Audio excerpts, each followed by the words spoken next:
Hello everyone. Previous video के अंदर हमने डिस्कवरी ऑफ प्रोटॉन को देख लिया था। आज देखेंगे डिस्कवरी ऑफ न्यूक्लियस या फिर इसे कहते हैं रदरफोर्ड एटॉमिक मॉडल। तो आज देखते हैं रदरफोर्ड एटॉमिक मॉडल क्या था। रदरफोर्ड एटॉमिक मॉडल को समझने से पहले आप जो है ना एक और एटॉमिक मॉडल जो कि जे थॉमसन ने दिया था उसको समझते हैं वो क्या था। अच्छा, जे थॉमसन ने जब इलेक्ट्रॉन और प्रोटॉन डिस्कवर हो गए तो एक एटॉमिक मॉडल दिया। उसने कहा कि अगर हम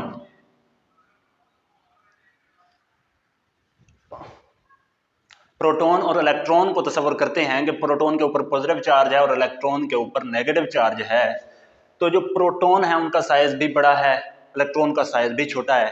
तो उन्होंने कहा कि जो एटम का जो मॉडल है, एटम का जो स्ट्रक्चर है वो जो है ना वो कुछ इस तरह से है कि जो पॉजिटिव चार्ज है वो उसने इनसर्कल किया हुआ है नेगेटिव चार्ज को।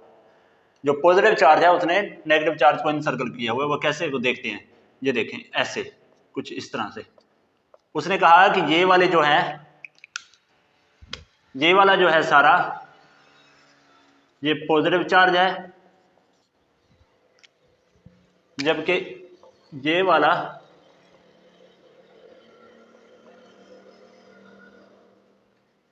नेगेटिव चार्ज है। ठीक है।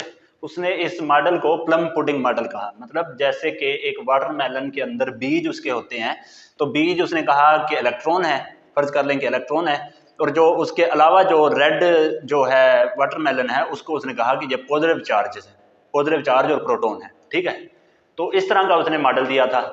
अब इस तरह के मॉडल को जो है ना जस्टिफाई करने के लिए कि ये बाकी में सही है या गलत है, रदरफोर्ड ने एक एक्सपेरिमेंट किया जिसको गोल्ड फॉइल एक्सपेरिमेंट कहते हैं। गोल्ड फॉइल एक्सपेरिमेंट के अंदर उसने जो है ना रदरफोर्ड ने 0.0004 सेंटीमीटर थिक गोल्ड की एक फॉइल ली। ठीक है।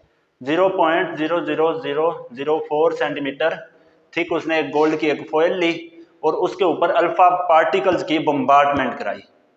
अल्फा पार्टिकल्स, पिछली दफा भी मैंने आपको बताया था कि अल्फा पार्टिकल्स जो होते हैं वो हीलियम के न्यूक्लियस को कहते हैं। अल्फा पार्टिकल्स हीलियम के न्यूक्लियस को कहते हैं। ठीक है। तो जब उसने बम्बार्डमेंट कराई ना, तो उसने कुछ रिजल्ट्स अख्ज़ किए, कुछ नतायज अख्ज़ किए, उससे कुछ ऑब्जर्वेशन थी उसकी उसके ऊपर।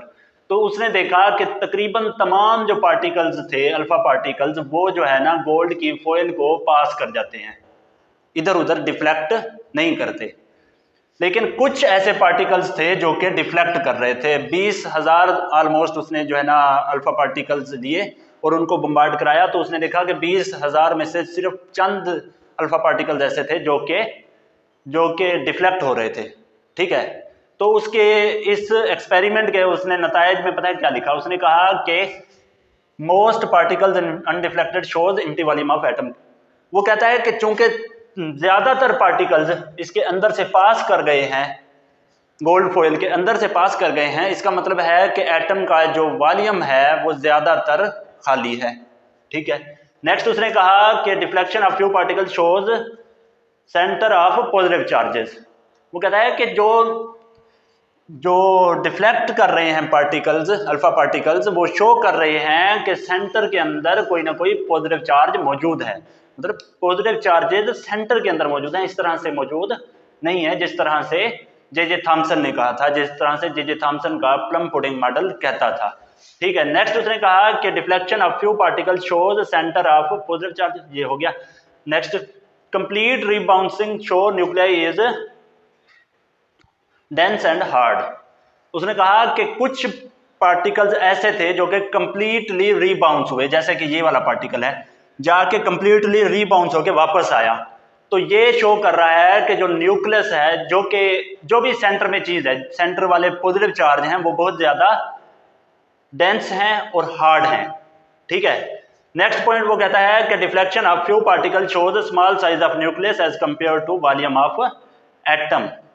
वो कहता है कि deflection of few particle shows small size of nucleus. वो कहता है कि जो न्यूक्लियस है, जो पॉजिटिव चार्ज है दरमियान में, इसको उसने न्यूक्लियस का नाम दे दिया।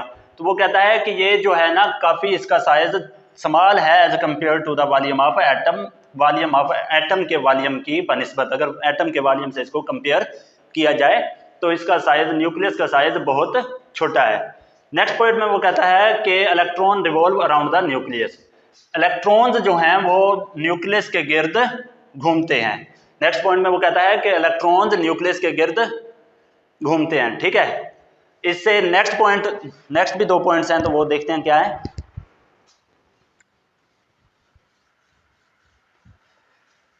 अच्छा, नेक्स्ट जो 2 पॉइंट्स हैं उनमें वो कहता है कि atom as a whole is neutral. चूंकि एटम न्यूट्रल है तो इसके अंदर पाए जाने वाले इलेक्ट्रॉन और इसके अंदर पाए जाने वाले प्रोटॉन दोनों ही इक्वल नंबर्स के अंदर मौजूद होंगे, एक जैसी तादाद के अंदर मौजूद होंगे। नेक्स्ट पॉइंट के अंदर वो कहता है कि except electrons all particles present in the nucleus are called nucleons. वो कहता है कि इलेक्ट्रॉन्स के अलावा ना जितने भी पार्टिकल्स न्यूक्लियस के अंदर पाए जाते हैं उनको हम न्यूक्लियॉन्स कहते हैं। ठीक है, असल में जो इसका रदरफोर्ड का मॉडल था ना, उसके मुताबिक एटम का स्ट्रक्चर मैं आपको बताता हूं। उसके मुताबिक एटम का जो स्ट्रक्चर था वो कुछ इस तरह से था। रदरफोर्ड के एटॉमिक मॉडल के मुताबिक एटम का स्ट्रक्चर कुछ इस तरह से था कि जो पॉजिटिव चार्ज हैं वो न्यूक्लियस के अंदर पाए जाते हैं, ठीक है, और जो नेगेटिव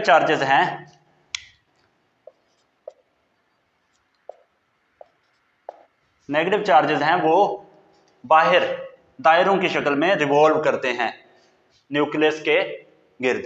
ठीक है, जो रदरफोर्ड का एटॉमिक मॉडल था वो कुछ इस तरह से शक्ल बता रहा था एटम की।